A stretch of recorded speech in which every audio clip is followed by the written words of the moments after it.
آتنا من لدنك رحمة وهيئ لنا من أمرنا رشدا صدق الله العلي العظيم.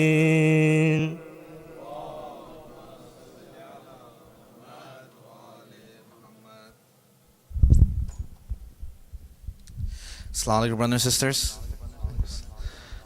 Just another couple of announcements before we start our program. A reminder that we will be having programs here through Sunday night, inshallah. So please do attend, inshallah.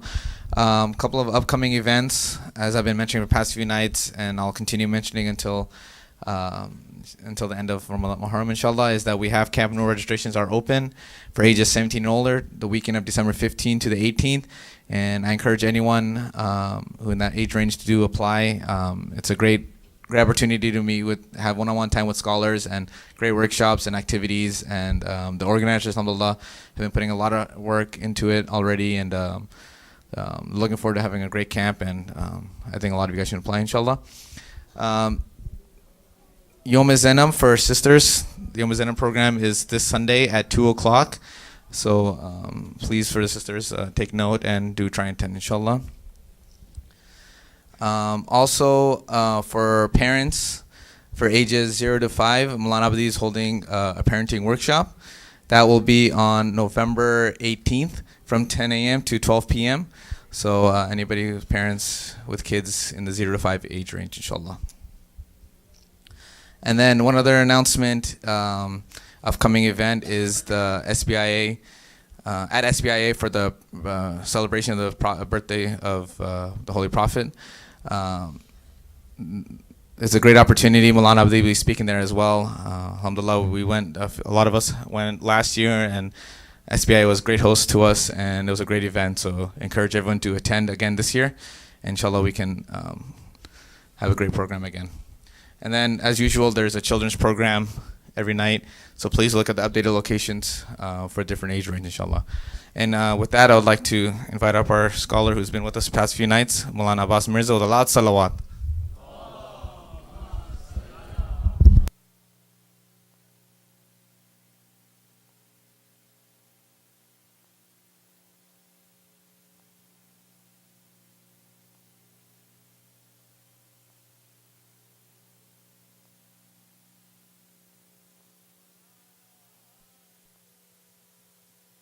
الرحمن الرحيم الحمد لله رب العالمين والصلاة والسلام على سيدنا ونبينا حبيب إله رب العالمين بالقاسم المصطفى محمد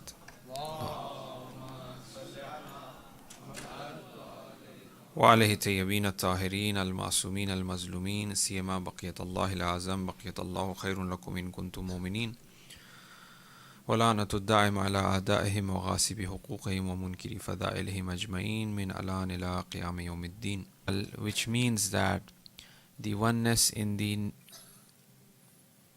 actions of Allah subhanahu wa ta'ala, meaning that all actions that takes place in this world, all actions belongs to God.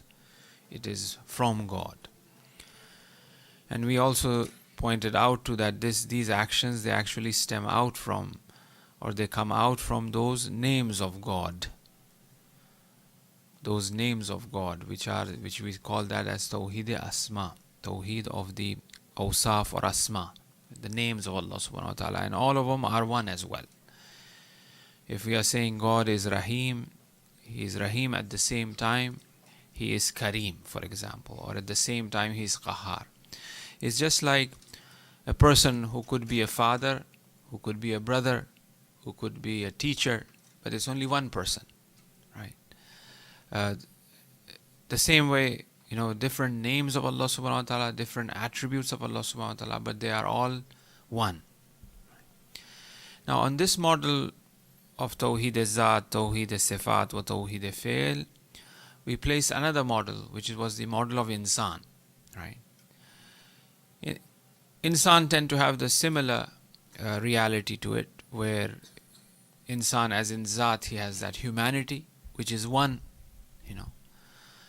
Then in terms of the Awsaf, he has different qualities in him which are very important to develop, to rectify, to protect them, that has been given by Allah subhanahu wa ta'ala in us.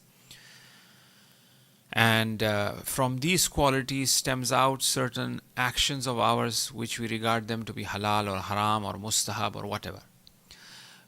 We tend to focus upon the actions more sometimes and try to just be on the surface, but rather not going deep down inside where these actions are coming out from. We might be asked that we shouldn't lie, is it haram?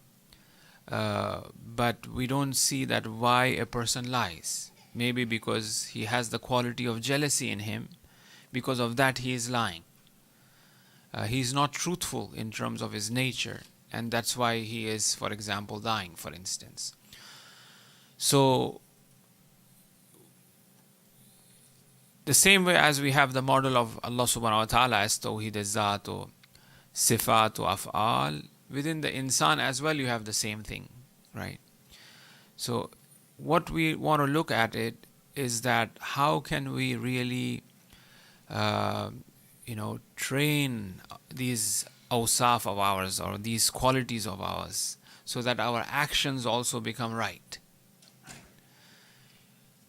I could be praying, I could be forcing myself to wake up, but if that ubudiyat is not in me, that servitude, that soul of servitude is not in me, then all of these ibadat, it might backfire me someday. And we have seen that time and time again, in history. Ibn Muljim, Shamr, and all of these people who regarded themselves as practicing Muslims, but then, or Shaitan even, the example that we gave, but in return they failed when that time of test comes. We also said that this is the time of test which comes from Allah subhanahu wa ta'ala, is the time to really look deep down inside, whether how I will react and how I would behave, right? At the time of test. That's the time to really look at it, that, am I really that, what I show myself, what I manifest myself to be, I'm very humble, very kind, very smiling, very taking care of others. But when that test comes, am I really that? Right? If I haven't rectified, if I haven't developed these qualities in me, which are the qualities of a human being, then I will be just on the surface. When that time of test comes, I will lose. Now tonight we want to look at one of the qualities so that we have some practical, understanding and way and approach to really develop our awsaf, our qualities in us, so that our actions remain truthful, is the quality of truthfulness, sidq, which is a very important quality, overwhelmingly emphasized. It's one of the qualities by which God have chosen the prophets. God, as the hadith says, that God find the prophets to be truthful. That's why they have been chosen by God in order to deliver His message, because they have to be. And theologically speaking as well, it's one of the important principles amongst the Shia theology that the prophets are infallible, are ma'soom. Imams are infallible, prophets are infallible, compared to other theological schools. For the Shias, it's very important to believe that the prophets all are infallible. They might make a tarkul awla, they might sort of make an error, but when it comes to committing a sin, for example, they will never commit a sin, for instance. But they might, for example, do certain misdemeanor, any sort of a mistake, which is not considered as a sin in the eyes of God, as haram in the eyes of God. They will never do that. They will never lie, for example. So truthfulness is one of the quality which is very important, that we all, as a followers of Ahl Bayt alayhimus salam, followers of Maktab of Quran, of Islam, to adapt. Now, I would ask you, because I try to make things a bit interactive so that you also participate. Who is Sadiq? Sadiq means truthful. A person who is truthful is known as sadiq. So can we give some examples of sadiq?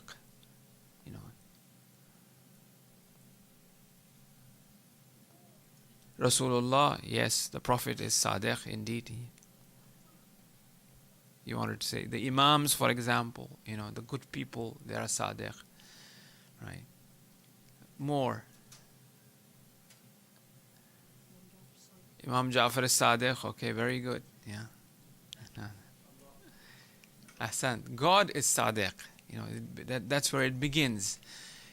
Because Allah says in Surah Nisa that, He's the one who is sadiq, or His speech is considered as asdaq. He's the one who is sadiq wa lisanahu, and also wa hadisa. His speech is considered to be sadiq. He's the one who is sadiq. So that's one of the things that we need to consider every time, principally speaking, is that the qualities that insan needs to adapt, needs to acquire, that he needs to have those qualities are of God. Like, for example, sabr, sabr, to be patient. God is the one who is. So we need to have that quality in us, right? Generosity, saqi, that's a quality. We need to have that in us. Just the action of being generous is not enough. A person might be giving left and right, but has his soul have become generous or not? That is of value. That generous soul is of value, not the action. We cannot depict, or we cannot analyze generosity on the basis of the behavior or the action of man, right? We cannot really say that, this person is generous because he's giving a lot, right?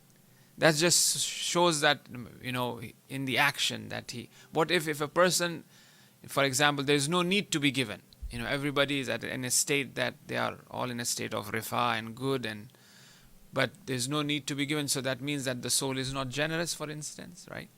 So it's not the action, but it's rather the soul that we have to focus on. So when we look at the qualities that are recommended for us to be acquired, or for us to really have those qualities, to bring those qualities in us, are the qualities of God. Generosity, sabr, speaking the truth, karama, all of these qualities that we need to have in us.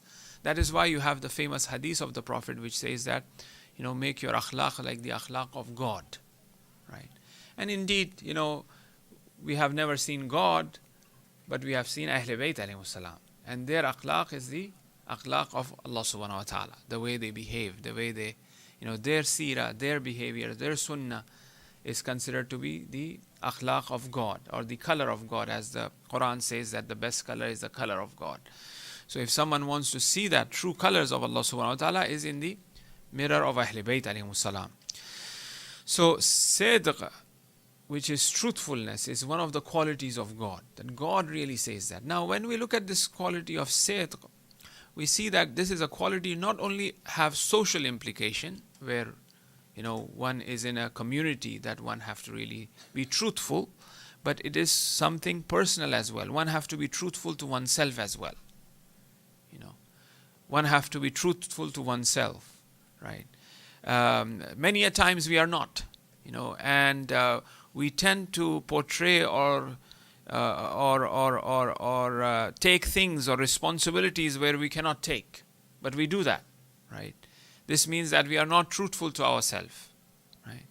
So we have to be truthful to ourselves as well, we have seen many times that, we tend to, for example, somebody comes and calls us with certain names or praises us, we start believing in that, right?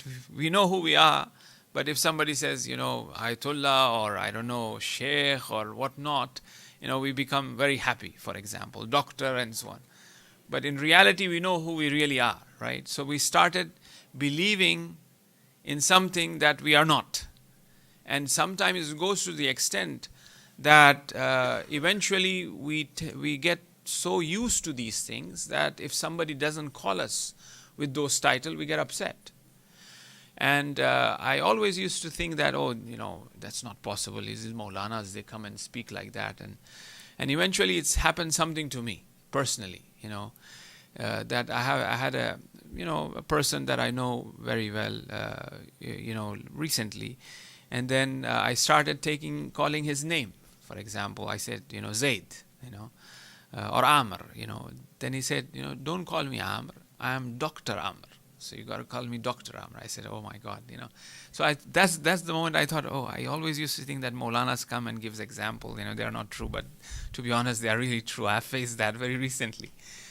And then there was another one, this was like somebody who was very close to me have mentioned this, one of the family members, that they said, I was calling my father-in-law as Haji Agha.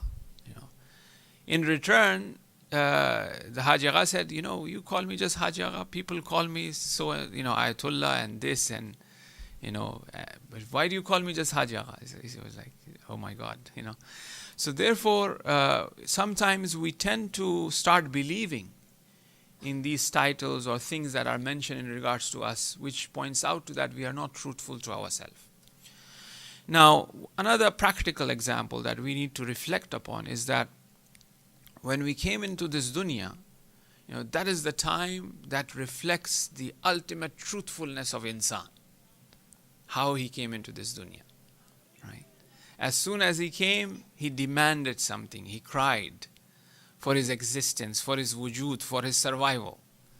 So this points out to that in reality, insan, in the truthful nature of insan, of human being, is faqir. He is faqir. He is nothing. So, and then another time where his truthful nature comes out or manifests is at a time where he's dying. His faqr, absolute faqr. He's in need. For that one little breath to really come, he's desperately waiting for that. So now the point is that we have to carry ourselves. We have to be truthful to ourselves from birth, the time that we were born, and the time that we're going to die. So in that period, we have to somehow, basically, finish this journey in a truthful way, by being truthful to ourselves. So it requires that continuous reminder to ourselves that insan, you are, ya ayyuhan nas antumul fuqara ila Allah, inna Allah ghaniyul hamid, right? O people, you are faqir. Faqr to us, need to us, poverty to us, it is exactly the same as, the oddness for number 3. The oddness of number 3 is very essential. 3 is essentially odd number. It just cannot be. Right? It is essential. So the same way, insan essentially is faqir. But he thinks he's not. He's not. He believes in himself. So that's why you hear, for example, Musa alayhi salam, he says that I even asked for the salt for my soup from God. Right? Or Amirul Mu'mineen, for example, I even asked for the completion of the tying of my shoelace, assistance from Allah subhanahu wa ta'ala. Right? So if a person is, like last night we pointed out to that vision, that sort of vision of Tawheed. People who have reached that stage, they are hamware, continuously, they are in that presence of Allah subhanahu wa ta'ala. Whether that be tying that lace, or whether that be about to kill Amr ibn Abdawad. Right? That's why Hazrat Amir leaves him. He spits on Hazrat Ali, but he did not kill Amr at that point, at that instance. Whether he could have, he walks away from him. Right? That anger, that nafs, that's all of a sudden something tells him that, it is me. He doesn't want that to be involved. Right? He walks away from that. So for us, practically speaking, we always have to be on guard with our nafs, with our behavior, what we are speaking, what we are saying, how we are reacting to things, and to see how the reaction of others would be. And many a times, the cultural influences that we have is very important. I will emphasize once again that we have this habit of throwing our values and cultures, out the window by the name of either Islam even, or even maybe some sort of academic sort of approach to reality, to things, to life. For example, you have this respect to the elders. You get up. Especially within the Iranian culture, you have that. You kind of get up when somebody arrives. You get up. You show that respect. Tawazu. This is very important, that to really install in our children, that they should see us and they should also practice, because eventually that's how the soul kind of learns. These actions affects that soul, right? And this is actually what? This is actually when I'm respecting a waliullah or a scholar, I'm honoring him, for example, or a senior member, is because of the experience that he has, is because of the ilm that he has. As the ulama of akhlaq, they say that when you respect a wali, it is actually in line with respect to God, right? You are giving him respect to a senior member, to a waliullah, or to a sheikh, to an imam, or to a prophet, is because of what he has from God, right? Al-izzatu lillah wa li rasulihi wa lil mu'minin. When you are giving honor to a mu'min, when you are respecting a mu'min, izzah to a mu'min, with that sort of, getting up or, trying to help him out, right? That is because al-izzatu lillah, it belongs to God and Rasul and mu'minin. So when you respect a mu'min, you are actually respecting God, right? So these cultural sort of practical, practices that we have are very important. It's very important to install in our children, to have that in our children. Inshallah, to have in us as well. We tend to sometimes overlook, which we need to be very careful about, right? So, sidq, that truthfulness begins at that very beginning. That when that insan is born, that child is born, he's in the state of need and he calls, right? And dua is one of the manifestation of the sidqful nature, truthful nature of insan. That's what dua is. That's calling. That's why dua have a very powerful effect on our takamul, on our perfection, on purification. Not just the meaning that is in the dua, but the whole practice itself. Because I might not be understanding the Arabic, but I am sitting with that overall understanding of faqr in me, and provider is God. Although I'm not understanding the full dua of it, but before I enter that state of asking, I have this mindset where I am in need and God is my provider, right? It becomes nur ala nur, obviously. It becomes very powerful, very meaningful when I understand the meaning of the dua, for sure. But just sitting there, one might look at this as a cultural practice. Oh, I don't understand anything. Why do you take me there? Why am I sitting there? No. There's something about it. Eventually, the soul, or we will come to the understanding of it. Ziyarat, the same thing, right? Is the same, like it's, as we said, is in line with the, majalis, the same thing, tabarrukat, all of these things that are there are very important to be installed in ourselves, right? So dua is one of those things, one of the major things, because it kind of reflects that. Because when a child comes, that truthful nature, the first thing is his call, his cry. And that cry has a meaning, right? That cry has a meaning. And this cry, the meaning of this cry is to the maximum capacity that the child could really express. And there is no other way that he could express other than a cry. So whatever he has brought in that sound. And this sound is responding, has been responded by the one who have some sort of authority as such, right? And at the same time, it begins with that dua, with that call. Because obviously when we try to look at or analyze dua itself, it is dua there is nudba, and there is najwa. There are different states of dua as well. It's not one state. There's a state which is known as dua, which we call, dua kumail, and, there's nutbah, dua nutbe, which call that nutbah, right? Or najwa, for example, munajat shabaniya or other munajat that we have, they call najwa. Najwa are the whispered prayers. So an insan come to this dunya with that truthful nature, which is dua, he calls loudly. That's dua, calling. Then when he's about to die, he's doing najwa. He's whispering. So he begins with this with dua and he ends with najwa. And in both state, he has been truthful to his nature. Right? So once again, what is required of us is that in this sort of middle period to have that constant state of dua, najwa and nudbe in us, of that ubudiyat in us. Right? Now it doesn't stop here. Quran is not something that one only focuses on oneself and be individualist, for instance, but it is also at the same time you have the social aspect and social implication. Ya ayyuhalladhina amanu, the verse in Surah Tawbah, I think verse number 119, yes. Ya ayyuhalladhina amanu, those people who have brought iman.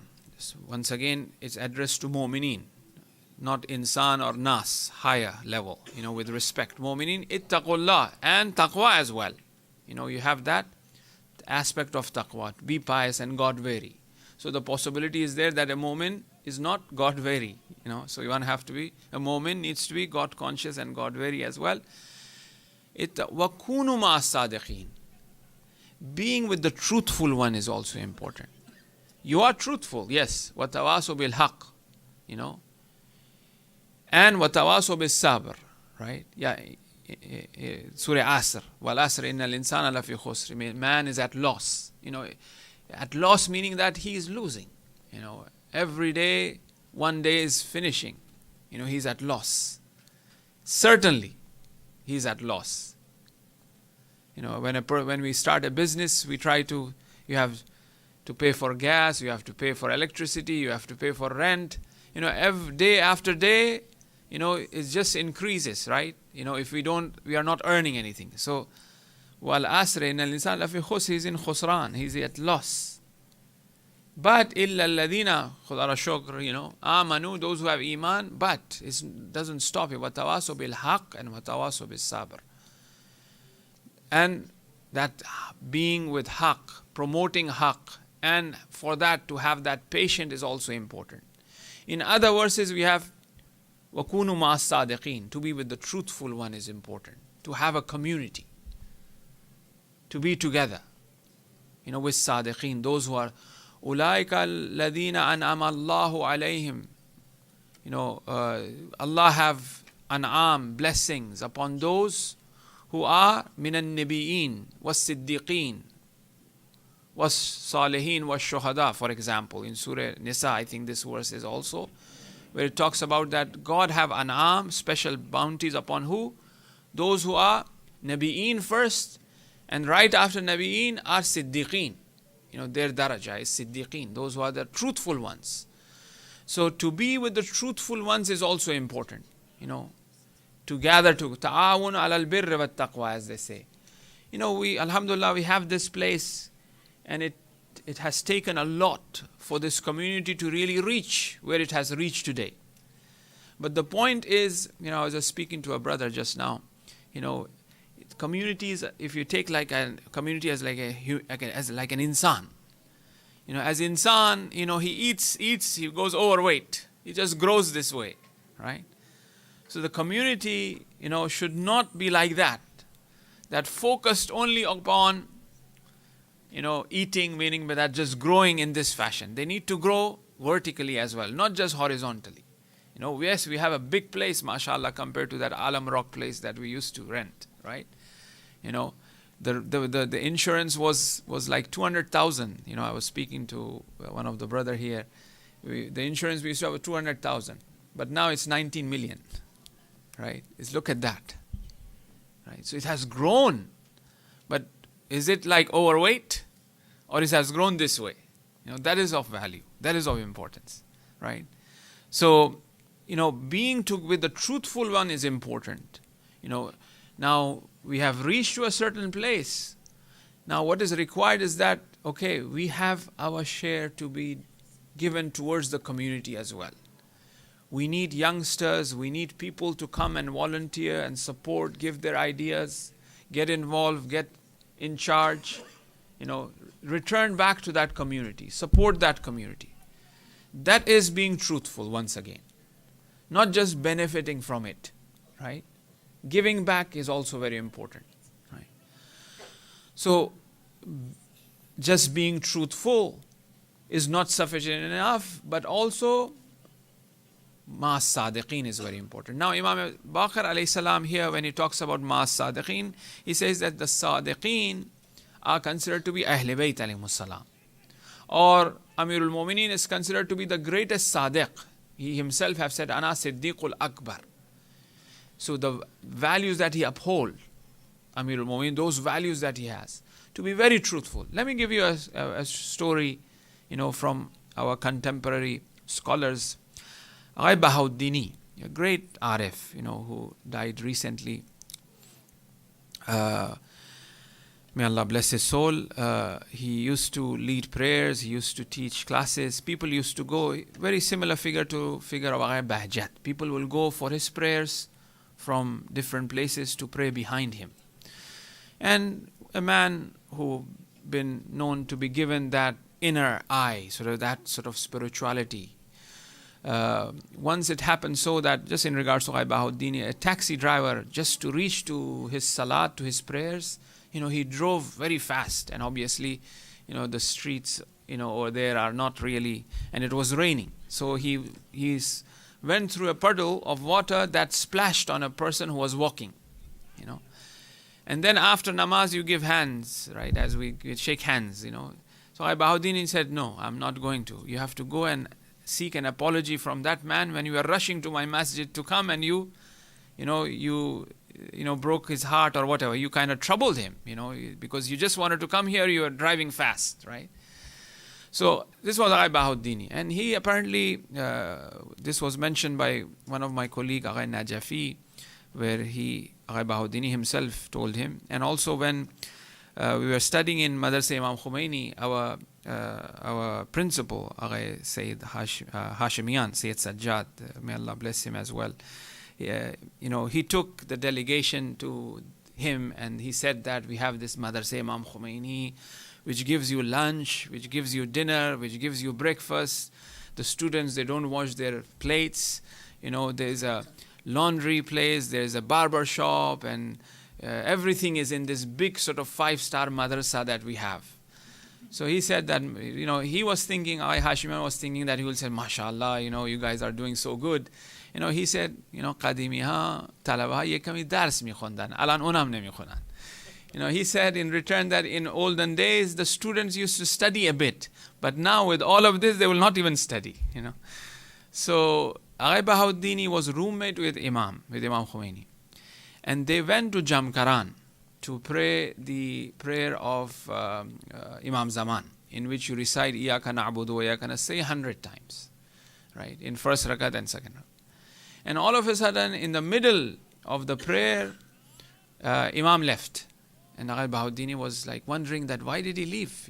Maybe wuzu was broken, maybe he will come back, or he never came back.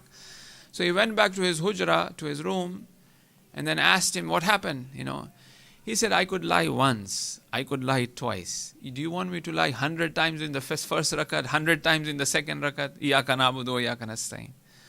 So being truthful means that when we say Iyaka na'budu wa iyaka nasta'in, it has to be Iyaka na'budu wa iyaka nasta'in. So if a person is always on watch, right?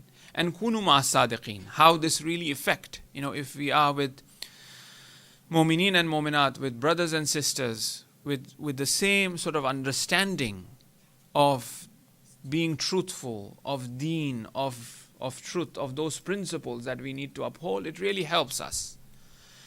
Now, let's move a bit more further, if you help me with the salawat ala Muhammad wa ala Muhammad.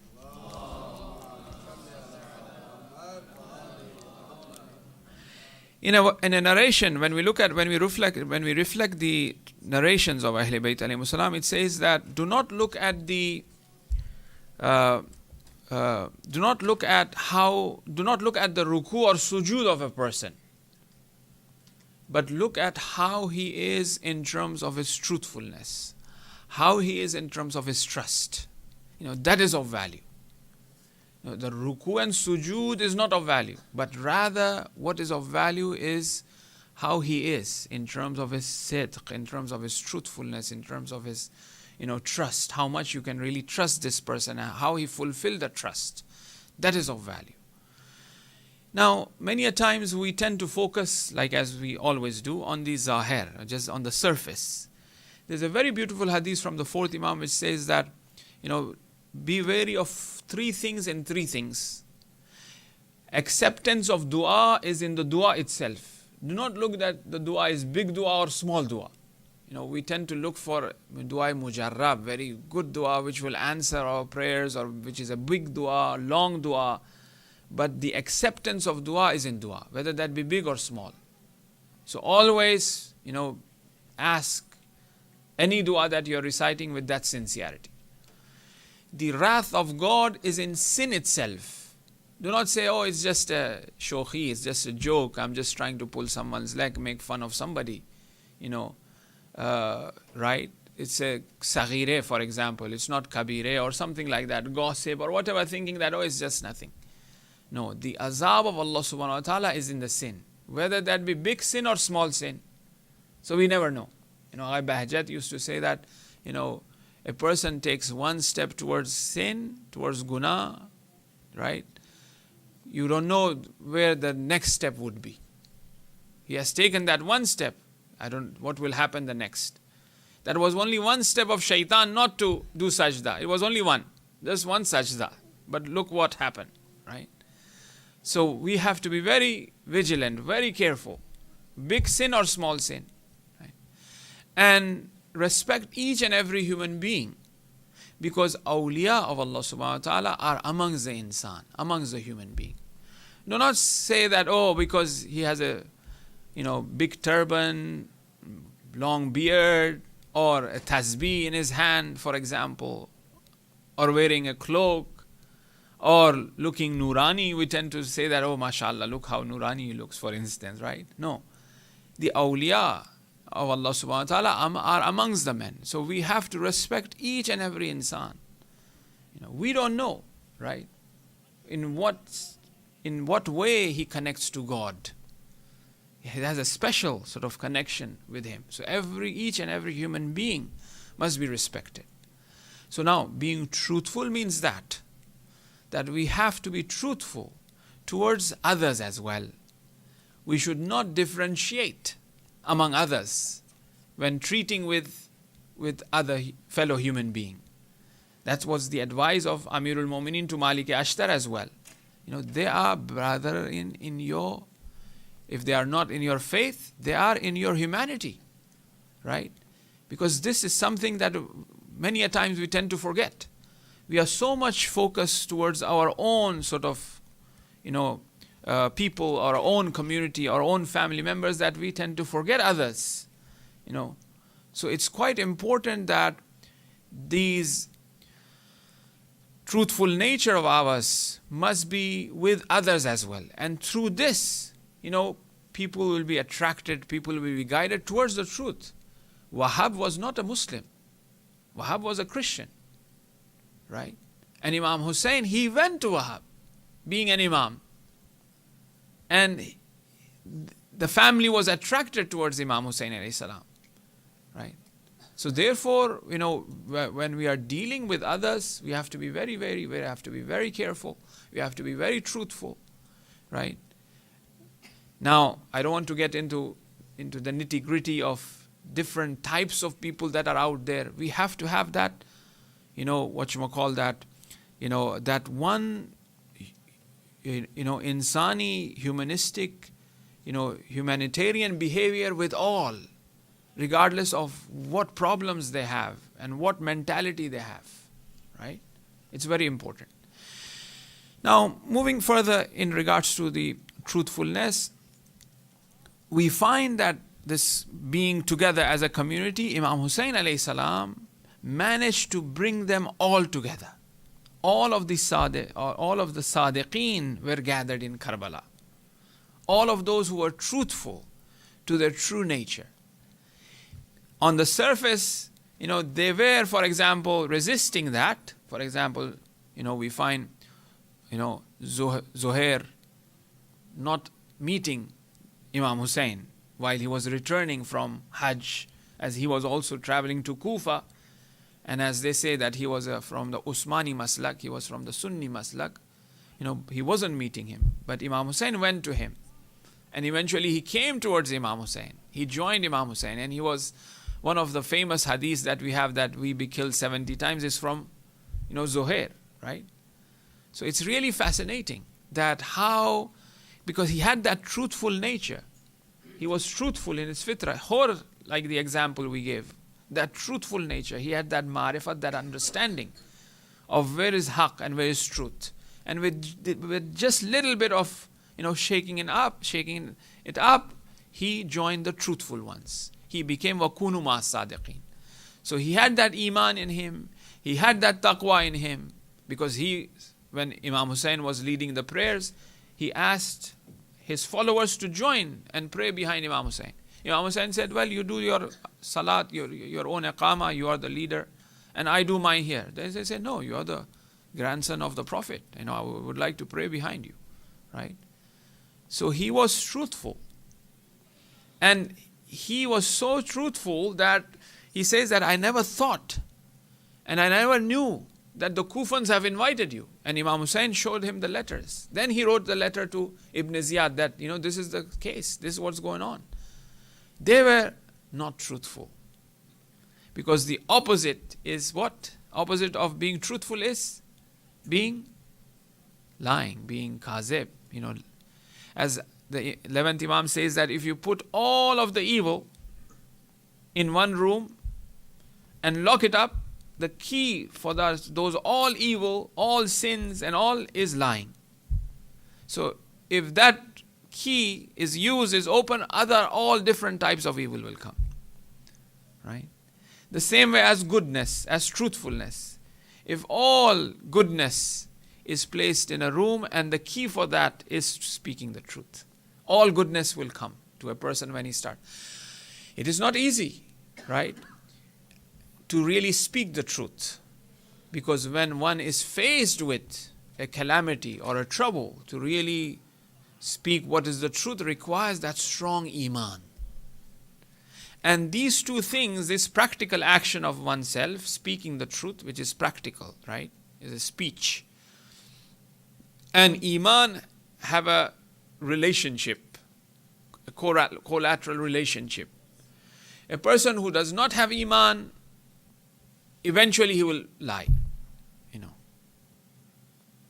That's what we see in regards to the Kufans, for example. They invited, they said everything, but they backed off.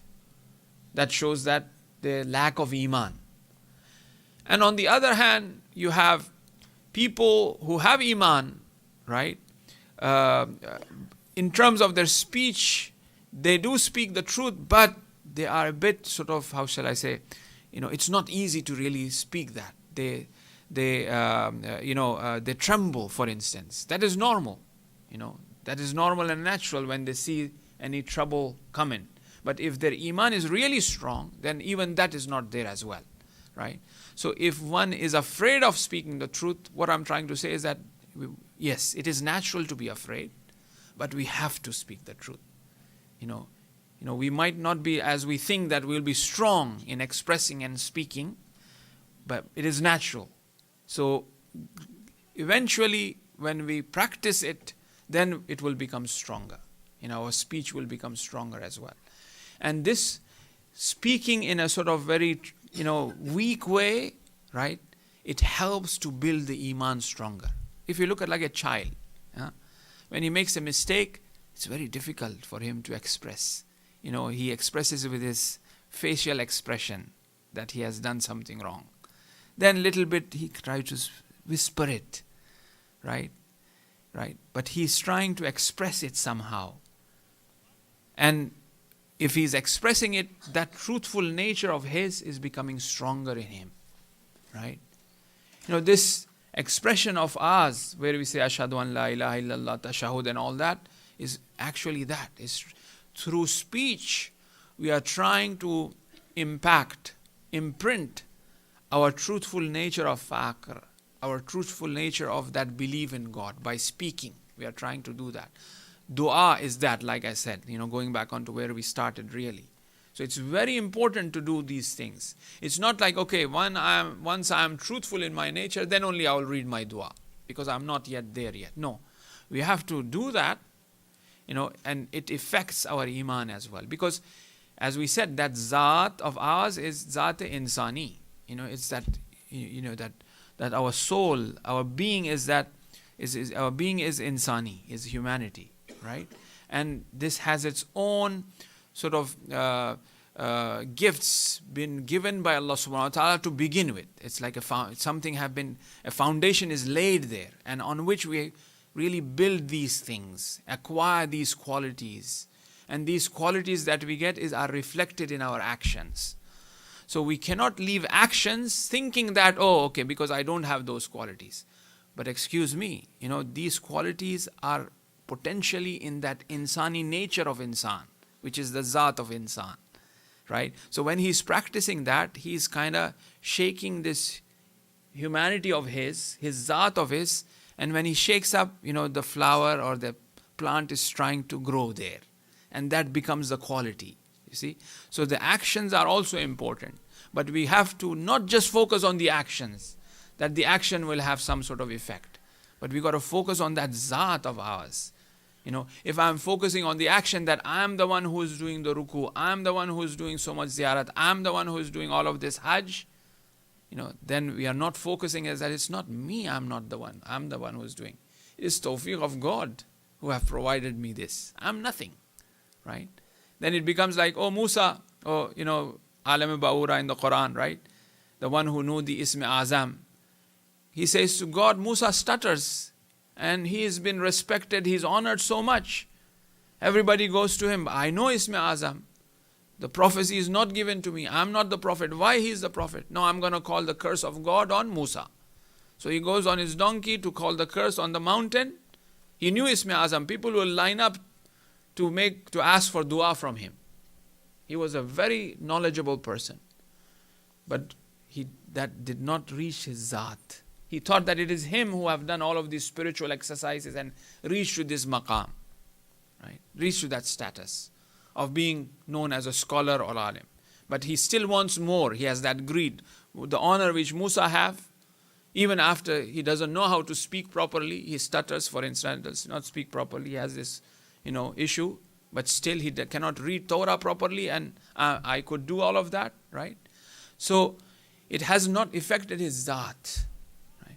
And we tend to get caught up with these sort of titles and these things and forget that. It's very easy. It's like a smoke screen, It's very easy to forget that. So we always have to fall back onto that true nature of insan, that one is really haqir, nothing. Bahjat, his Tawziul Masail, Al-Abd. They said, we want to write Ayatullah Al-Uzama. I said, no, just write Abd. Nothing else.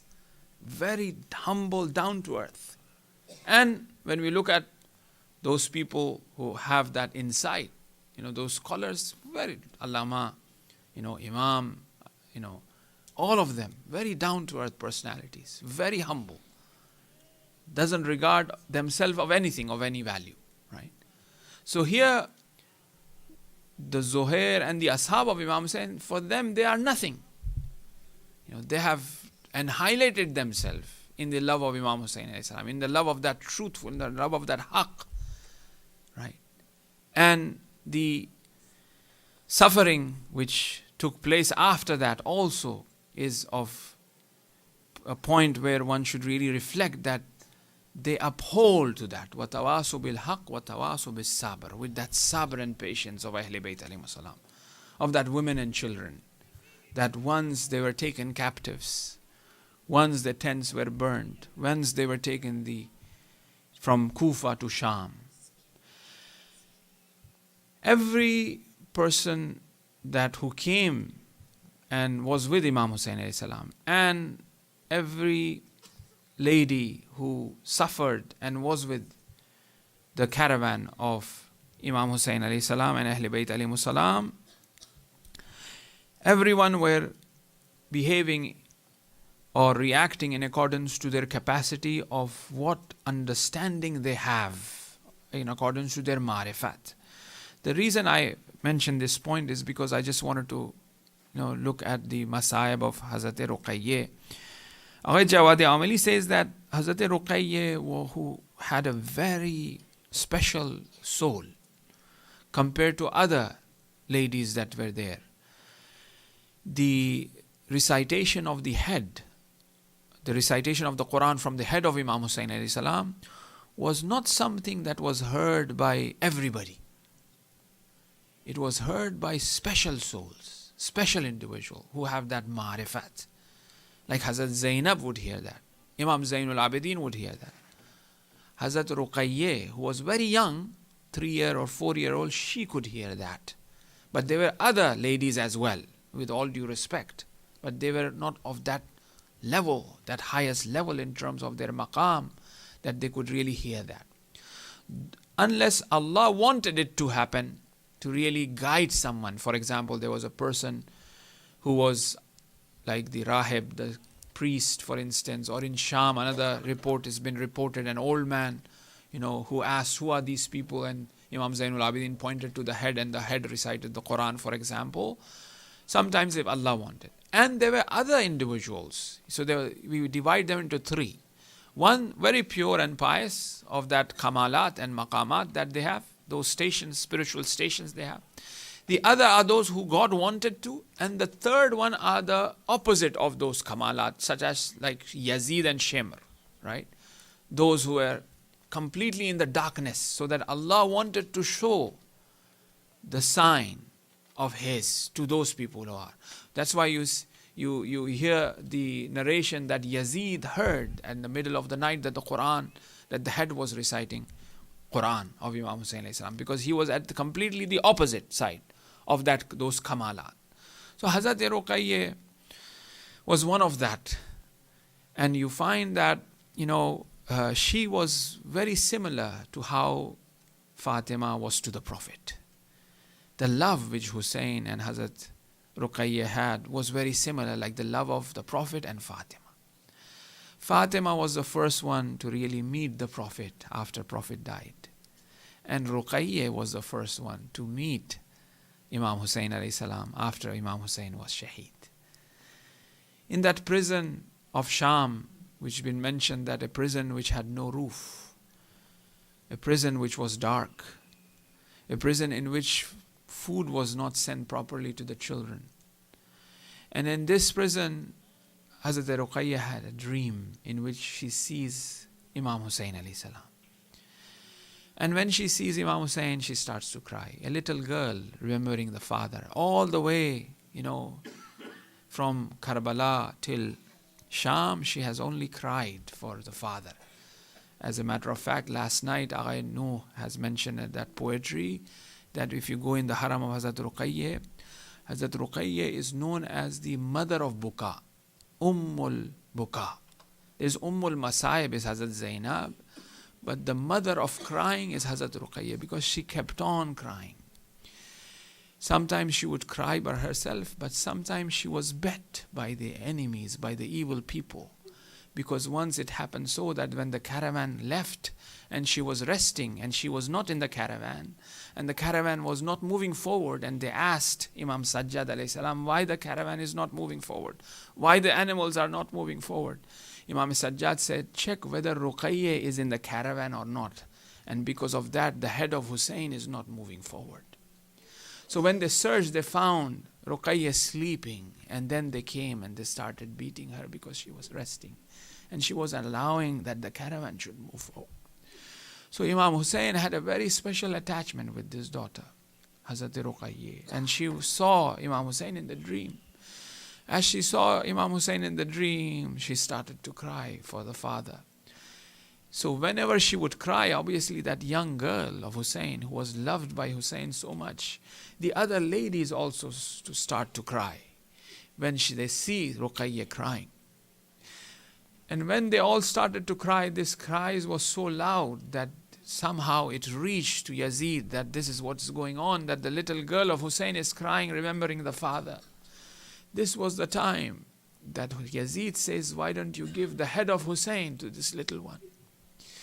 It is very heart-rendering that this head was brought to this little girl. Imagine that how she could have taken the head of her own father, and then she cleans this head and she starts to speak. There's a poetry that is recorded. She started from the day of Ashura. She says that, oh father, you know, when you left, they burnt our tents, like a little girl who complains of the suffering that she has gone through. This has been mentioned in a form of a poetry. I'm just reading the translation from the book of Ayatollah Ishtahardi.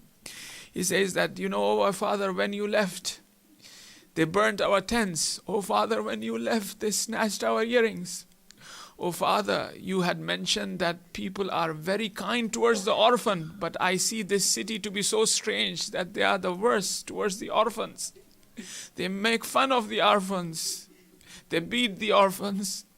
Oh father, I have a question for you. After she finished her masa'ib that she went through, she started asking about the father. Oh father, tell me that they have given you water before they have slaughtered you.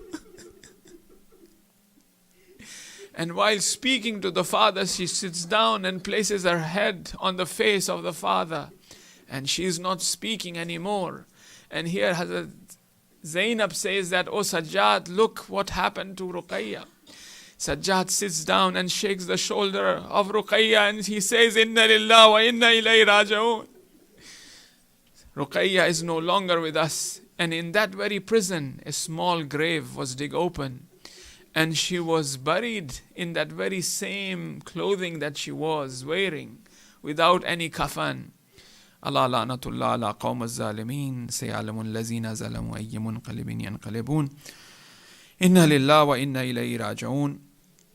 Matam ya Hussein, ya Hussein, ya Hussein, ya Hussein, ya Hussein, ya Hussein, ya Hussein, Ya Hussein, ya Hussein, Ya Hussein, ya Hussein, Ya Hussein, Ya Hussein.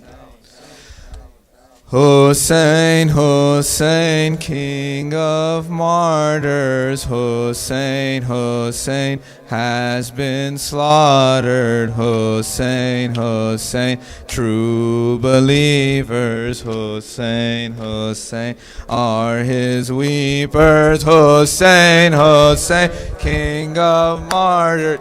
Hussein, Hussein has been slaughtered. Hussein, Hussein, true believers. His weepers. Here I lie, Ya Mawlai, run to me before I die. Oh my uncle, there's my blood. Oh my uncle, there's my blood. Let me see you one last time. As I'm leaving, going further, I am seeing your murder. I am seeing your murder. I'm a martyr sliced for you, to be sacrificed for you. Oh, there will be pains for you when no one remains for you. I'm a martyr sliced for you, to be sacrificed for you. Oh, there will be pains for you when no one remains for you.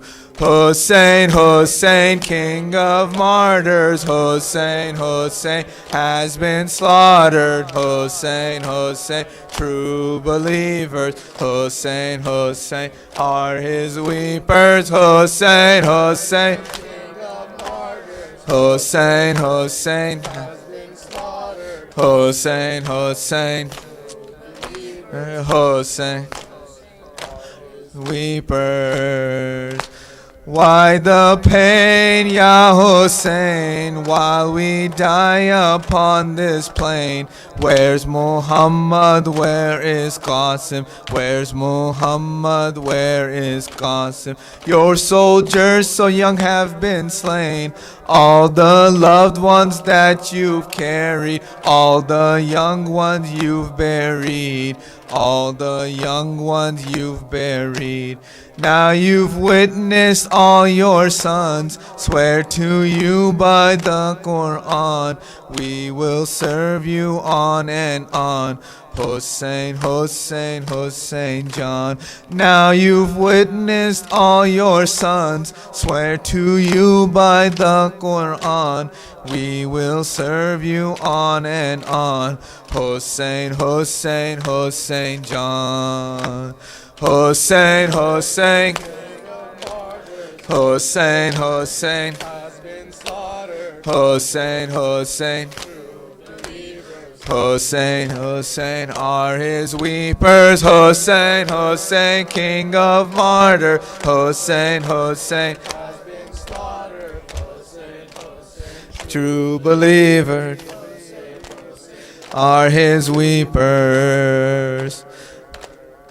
Abbas, Ya Abbas, Abbas, Ya Abbas, Abbas, Ya Abbas, Abbas, Ya Abbas.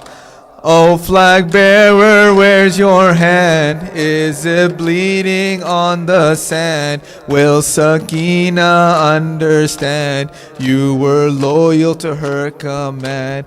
Oh, flag bearer, where's your hand? Is it bleeding on the sand? Will Sakina understand? You were loyal to her command. Hussein, Hussein, king of martyrs.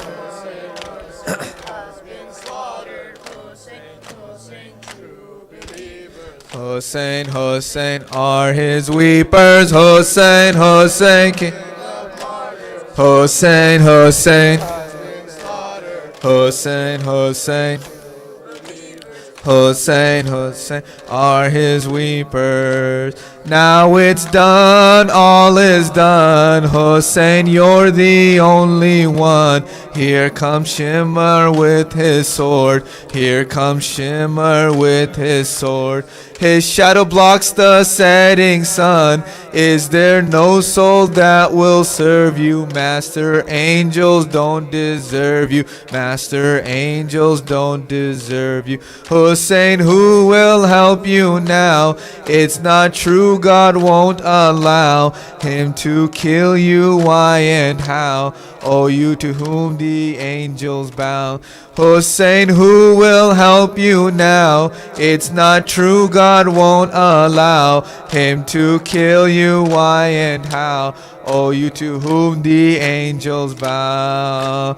Hussein, Hussein, king of martyr. Hussein, Hussein has been slaughtered. Hussein, Hussein, true believer. Hussein, Hussein are his weepers. Hussein, Hussein, king of martyr. Hussein, Hussein has been slaughtered. Hussein, Hussein, true believers. Hussein, Hussein. Ya Hussein, Ya Hussein, Ya Hussein, Ya Hussein. Please recite Surah Fatiha for Hussein Ali Yazdi, Sayyada Yazdi, Sheikh Ali Yazdi, Fatima Yazdi, Muhammad Wasi Khan, Kanis Kubra, Batul, and also a Mu'mina who have brought the niyaz and sponsored the niyaz tonight, and also the marhumin of all of the brothers and sisters who are present here and all those who have contributed for this establishment. Al-Fatiha ma salawat ala Muhammad wa ali Muhammad. Bismillah. Bismillah ar-Rahman ar-Rahim. Alhamdulillah Rabbil Alameen ar-Rahman ar-Rahim. Malik yawmiddin.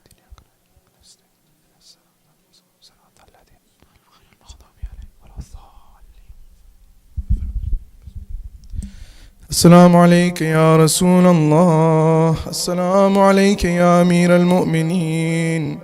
السلام عليك يا فاطمة الزهراء سيدتي نساء العالمين. السلام عليك يا حسن المجتبى، السلام عليك يا أبا عبد الله، السلام على الحسين وعلى علي بن الحسين وعلى أولاد الحسين وعلى أصحاب. السلام عليكم جميعا ورحمة الله وبركاته. السلام عليك يا تسعة المعصومين من ذرية الحسين عليه السلام. السلام عليك يا مولانا يا صاحب العصر والزمان. السلام عليك يا شريك القرآن. السلام عليك يا ركن الإيمان والإسلام. الأمان الأمان من فتنة الزمان. عجل الله تعالى فرجك وسهل الله تعالى مخرجك وظهورك، وجعلنا من أعوانك وأنصارك ومن المستشهدين بين يديك. السلام عليكم جميعا ورحمة الله وبركاته.